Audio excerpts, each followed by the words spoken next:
বেগুন দিয়ে শুটকি মাছ,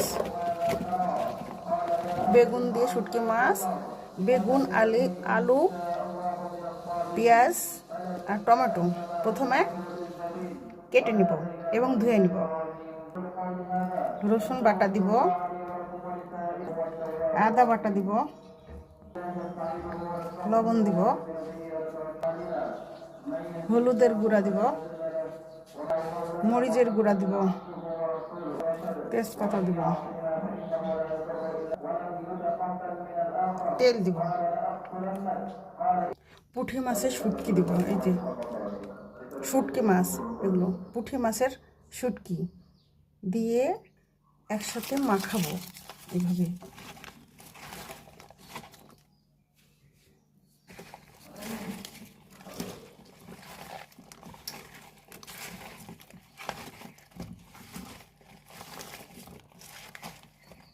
অনেকক্ষণ ভর মাখাবো আগে, মাখায় তারপরে পানি দিব।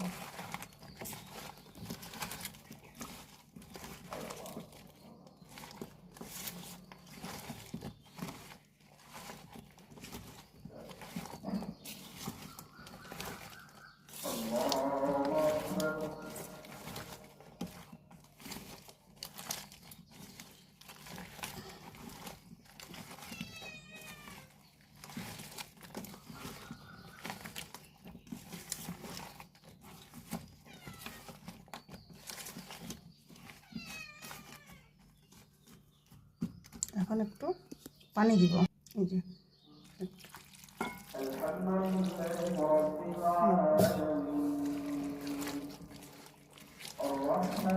পরিমাণ মতো পানি দিব।